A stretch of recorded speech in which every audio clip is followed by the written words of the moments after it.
the SnowOnly Property Podcast. Brought to you by SnowOnly, the world's largest ski property platform. The only dedicated ski property podcast.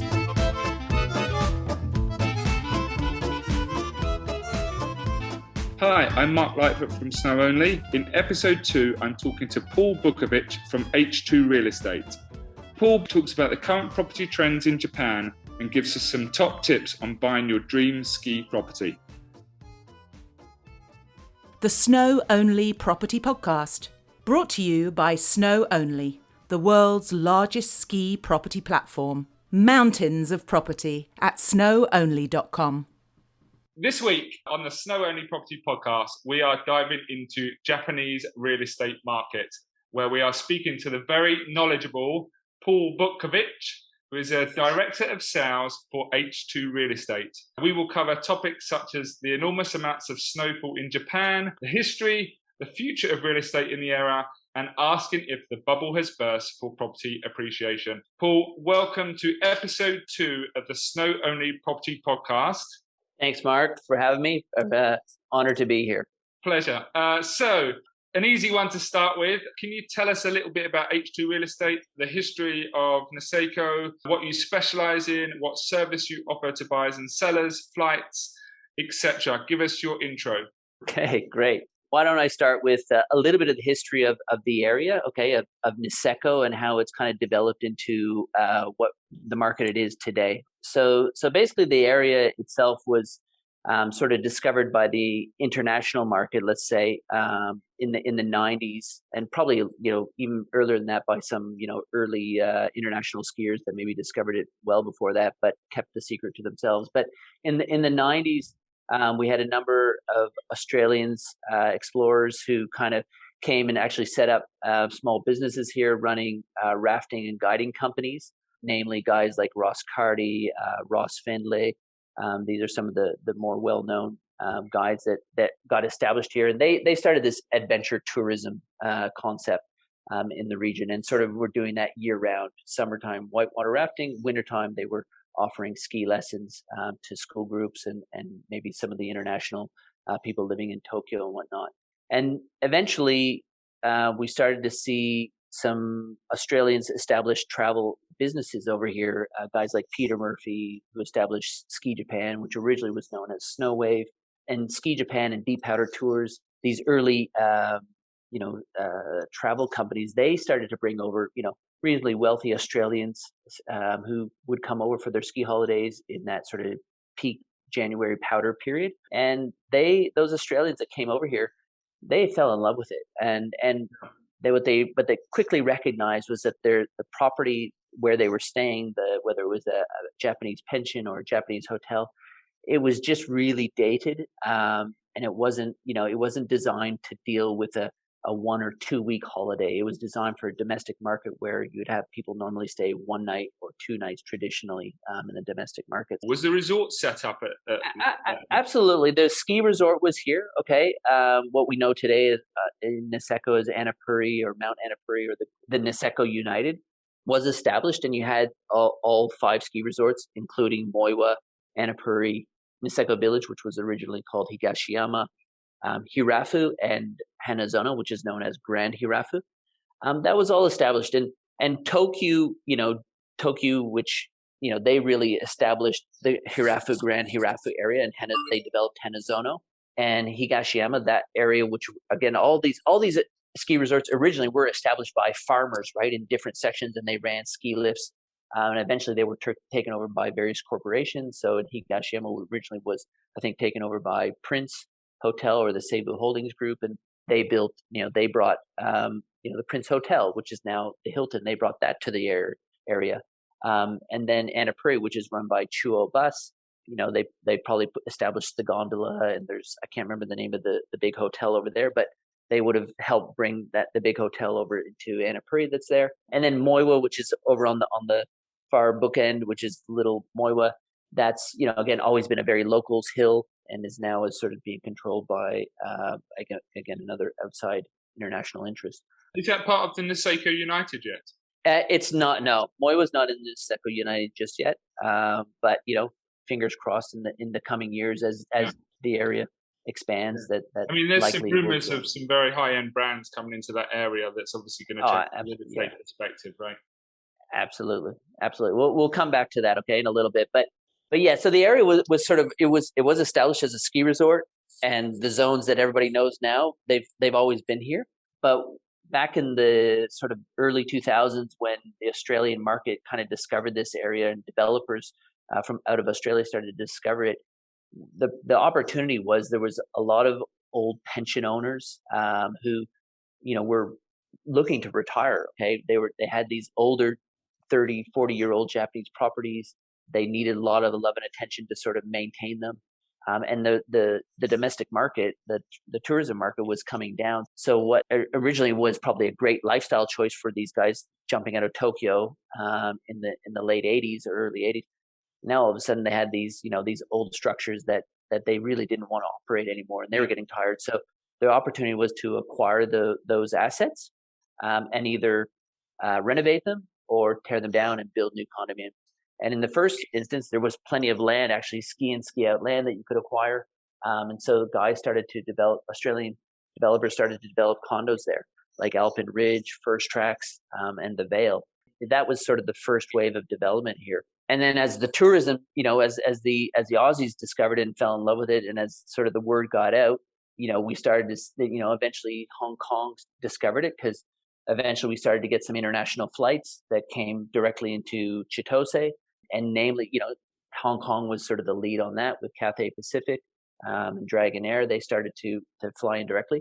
And I bet you that was influenced quite a bit by pilots, right? So often what we see in some of these ski resort towns around the world, pilots often discover these destinations first. And they do have a lot of influence in where flight patterns go.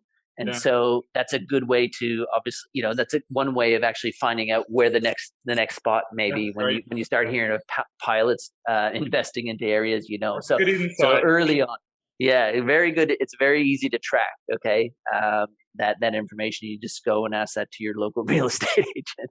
So the first sort of first wave of international Niseko was sort of 2002 through to 2009.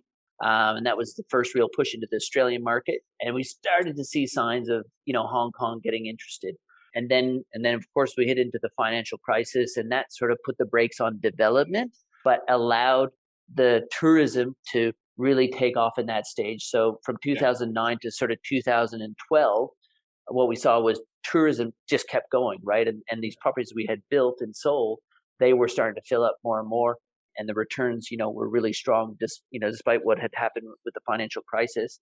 That was really going well.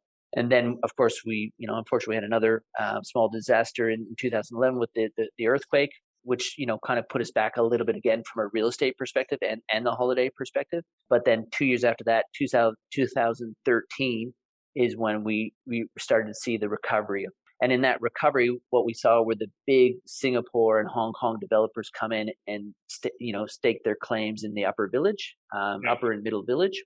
And those guys, funny, they always told us from 2009 to 2011, while we were on the road talking to some of these bigger real estate developers in those markets, they always told us, they said, just wait, don't worry, we're coming, but it's just a timing thing. And now we're starting to see some of those guys, come to fruition now with their projects. So the second wave was sort of 2013 to up to 2019, really. That was sort of the coming of age for the Asian market. And we started to see not only Australian developers, but now we have Hong Kong, Singapore. We still got, probably some Aussies doing stuff here. But we're starting to see, all walks of life of developers sort of coming into the area looking for their opportunity. Because, as you know, the beaches around Southeast Asia are pretty well developed. And so these guys are looking for opportunity for, to develop and to sell into their markets. And so we're now contending with those developers. And in the meantime, here locally, the real estate agents and real estate companies, they're constantly looking for opportunities as well, which we're sort of always looking ahead to the future, right? Where's the next little spot? Where's the next hot spot? And so the local developer agents have sort of, maybe retreated from the main blue chip areas, and they're off, seeking the next opportunity. So as you know, we're out in Toronto, sort of establishing the markets in Toronto, and we're sort of establish some other local markets here. So yeah, that's sort of where we're at as far as the real estate side of things. The resort itself, I think we've seen quite a bit of quite a bit of change on the resort over the last decade. We've got Hanazono now obviously has a Park Hyatt, and these guys have just built a brand new gondola and I think another gondo chair, whatever they call it, gondo chair. And sort of the Hanazono area of the ski resort is, you can really see that they're putting money into the resort and into their transportation and really getting it established for the next sort of 2 decades so that they can expand the resort. But that's so important, I think, for anywhere in the world. I think you're going to have, if you're going to build the high-end hotels, and you can't have a 5-star hotel and a 2-star resort, right? So it has to go hand in hand. You need high-speed chairlifts and stuff. I remember going skiing in Niseko, and do you still have the one-man chairlift at the top? Yeah, the pizza box. I mean, that still exists. And to some degree, some people may argue, it should be. Why is it so ancient and whatnot? I think there's also something to be said about, a little bit of rustic charm. I'm not saying it shouldn't be necessarily safer, but it's authenticity, isn't it? It is authentic, and it is part of the thing that makes Niseko cool. If you want to access, the outward bounds, outside of the side country of the area, then you actually have to do a little bit more than just get on a really comfortable chair. You're going to have to get on a single chair and take that sort of solo lift up there. And it does limit, really who should get up there, because one of the great things about Niseko, Mark, is that it's Mount Annapurna, the mountain range that it's on. It's like a cylinder, right? And it's cylindrical. It's not like maybe where you guys are on a massive craggy range in Europe or in Canada, where you have to ski along one side.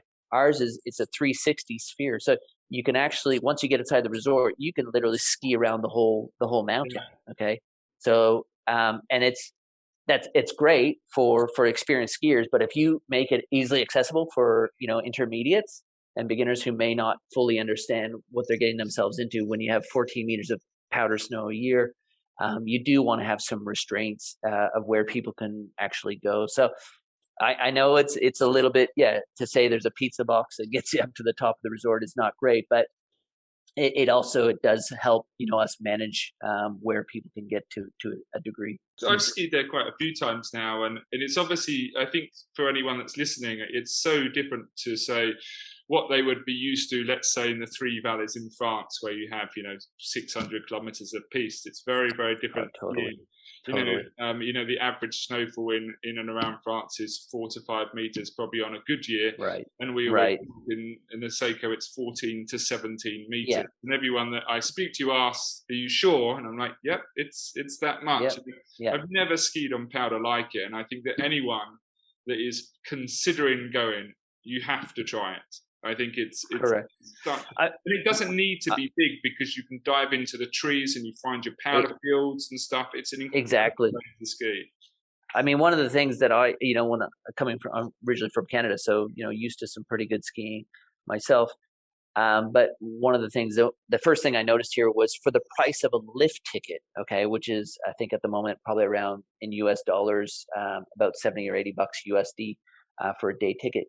You're basically getting a heli ski experience, okay, in resort, okay. And what does a heli ski ticket cost to get a lift? $800 a day. I've never really thought of it like that. Do you know what I experienced? Actually, I learned to snowboard there because there was no fear. Right. Yeah. I mean, correct. I'm going to fall over. I'm going to fall over. It's not going to make a lot of difference, and you don't get the pain after each day. It's just like landing on pillows, and I'm like, oh, this is amazing. Exactly. To try it.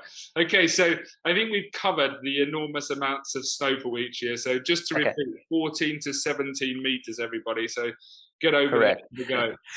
As you rightly pointed out, from say 2013 going onwards, it's kind of really become the flagship of Japanese ski resorts, right? It's the correct, well known. What do you kind of see the future from now, I guess? I think the future for now, obviously, we're sort of entering into the next phase of the market, and it's not going to get cheaper here. Okay, we're sort of entering into there's all sorts of things happening, obviously, in the current market, and when obviously borders open up again, I think we're going to see a revamp and an improvement now in infrastructure, okay, on the ski resort and off the ski resort in the next decade, which really kind of drives up the luxury end of the market. Okay, so I think with the Park Hyatt opening, and there's a number of other brands that are in the area, like Amon's sniffing around the area, and a number of other hotels. The only way for Niseko to go is really up into that luxury end, as far as up near the ski resort. And then off the ski resort, I think we're going to see a plethora of other brands come into the area that will sort of give it a bit more diverse range of product. But I think we're going to see a real expansion of the property market between basically Niseko, Rusutsu, and Niseko and Kirodo. And we're going to see we're going to basically see, the area expand in those directions. From an investment point of view, let's go obviously let's kind of jump to that question because we're on it. So there's some people kind of suggest that the bubble was burst, which is why they're looking at places like Furano and other resorts where they want to kind of get in at a low point and then see the ski resort develop like Niseko has. Yep. Obviously, that's the wonderful idea that everyone has. But you seem to suggest that obviously with more infrastructure coming in and the price is still going up, that there's still investment opportunities for people. Would you agree? Absolutely. I mean, there's always opportunities in this market, even in Niseko. The bubble is far from bursting. I mean, and what people are experiencing currently in their own home markets, and what we have to offer over here in Niseko is we look really cheap. Okay, and as you know. You don't have to look at, SnowOnly. Go compare a condo, a ski and ski condo in Europe versus a ski and ski condo in Niseko, and look at the price difference, or one of these beautiful chalets. Just go compare the price difference. There's a long way to go as far as the capital appreciation in Niseko. And I get it. Don't get me wrong. I get it. People, if someone was looking at the property market here in 2015 and then they came here in 2019, and of course, it looks like it has gone up quite a bit. But when the market returns here next year, I think we're going to quickly see, again, prices continue to rise up. We're nowhere near the threshold of what, the Asian market can consume. Yeah, actually, that comes back to a point I want to make. I think the last time I went skiing in Niseko, I was living in Phuket in Thailand at the time, and there was actually quite a lot of Thais skiing on the nursery slopes. Yeah. Obviously, they're not so used to the snow. But obviously, so we initially it was Australia, then you're looking at the likes of Hong Kong, Singapore, now we've got Thailand.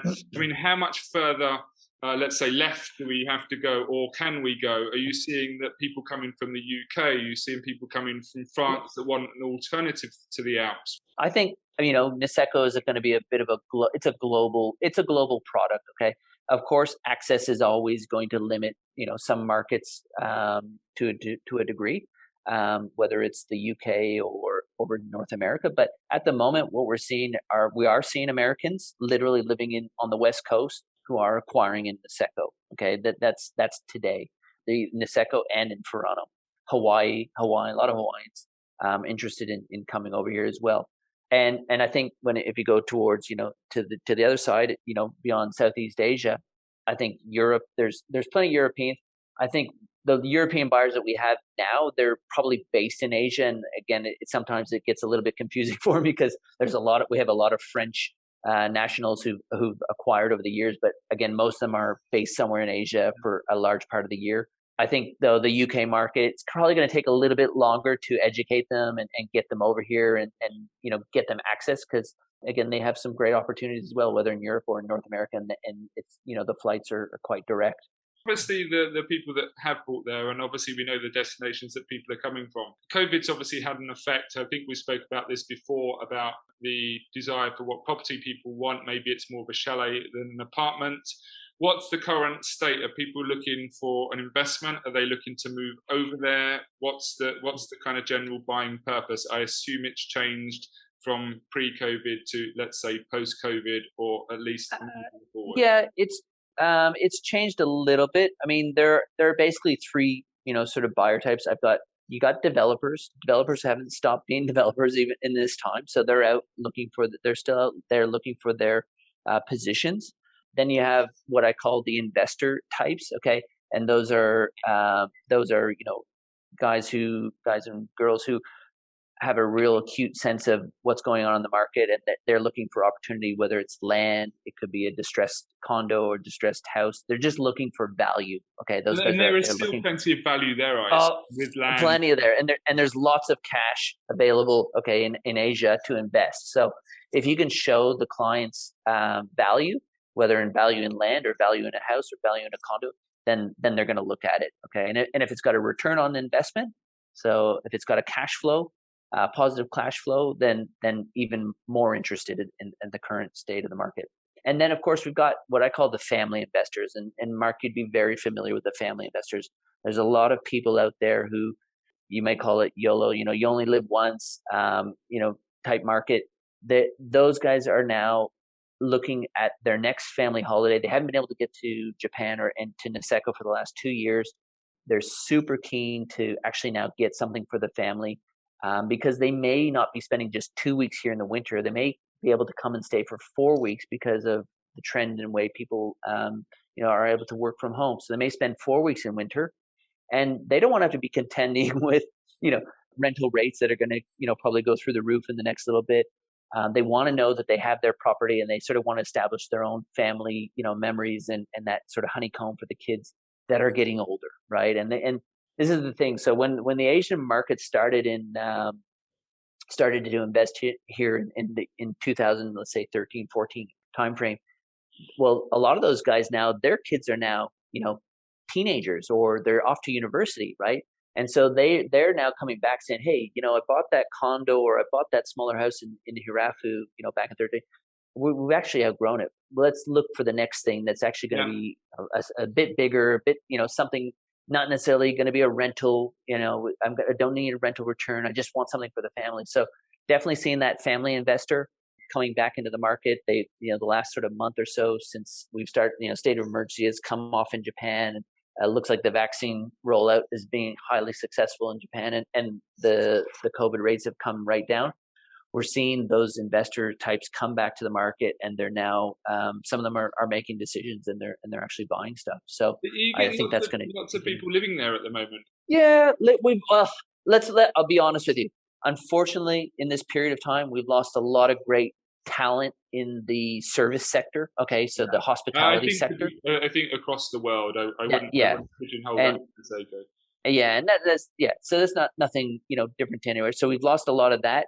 We have had a number of, obviously, professionals, domestic, Japanese, and let's say expats living in Tokyo who have moved up to the area. It hasn't been in like a massive wave in any sense of the, but they definitely have moved in. And then what I'm finding is with some of the, Asian markets, that they're thinking about it. Okay. Even guys like yourself, they're thinking about it. They want to work out how they may be able to do this for 6 to 8 months of the year. But we have yet to sort of see that. I think we'll see that in the next decade as we see things like infrastructure, like the Shinkansen station get completed in Kuchan. I think once Niseko gets really connected to the mainland through the train line and through the highway system, I think what we'll find then is that all of a sudden Niseko is, anybody could live here. Yeah, I took the train up to Niseko actually from a flight from Bangkok, and it was such an amazing experience. I absolutely loved it. Everything's good. Punctual in terms of timing, and it was just perfect for me. So let me just move on to something. This might be a quick answer from you, but is there any options for finance, or is every buyer a cash buyer? For the majority of the deals we do, the buyers are cash buyers. Some of them, of course, are using their own home banks for line of credit, and they're sort of borrowing against assets in their home market to buy assets over in Japan. And then we have some buyers who are looking for domestic loans, and they're sort of contacting guys like Tokyo Star Bank, which I believe at the moment has a loan facility available for ski properties over the $1 million mark. So yeah, you can reach out. And I can introduce you to the guys at Tokyo Star Bank to see if that's a product that's going to suit your investment needs. So last question, and we're asking everyone in our podcast this. So If you had $500,000 to spend on a property, where would you spend it and why? Obviously the areas you're considering, would you park the money in Niseko or would you consider Furano? I think you can consider both. I think for those who, want to get a more, I'll say, traditional Japanese experience, you probably would go to Furano, okay, and invest that $500,000 into something like I would. If you're a condo buyer, I would go into Phoenix West and I would go get a studio or something that within the 50 million yen budget. Talk to my sales guy Scott Tovey over there and see what he can get you for 50 million yen. But if you're Niseko bound and you want to be, if that's where your friends are, then probably what I would do is recommend at the moment. I would recommend looking at buying an existing structure. Okay, if you're a chalet buyer, I'd look at buying something off the resort, maybe 5 to 10 minutes by car for about $500,000. I'd look, not $500,000, sorry, $250,000 to 30 million yen. I would look for a property that's going to suit your needs that maybe you can do a light renovation on for the family, and then I would take the remaining portion of that money and I would put it into a piece of land, into an area where it's where it's starting to just see some growth. And where we believe that the chalet and maybe apartment market's going to grow into the next decade, because a lot of the capital growth is in the land, and that would be my investment recommendation for anybody who's new to the market and just wants to get a foothold in, but they don't want to spend all their money in one spot.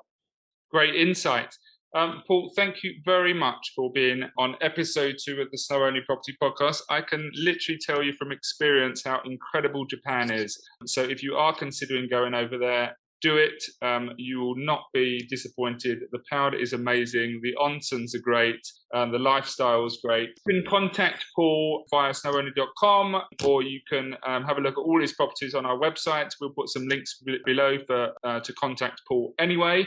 Thank you so much, Great. Paul, for your wonderful insight. Very much appreciated. Hopefully, we'll get some people to contact you and ask you some more questions about Niseko and Furano real estate. Thanks, Mark. Appreciate the opportunity, and I wish you guys all the best for the new year. It's SnowOnly as well. Look forward to continue to work with you further on marketing ski properties. Thanks very much, mate. Take care. Bye. Okay. See you, Mark.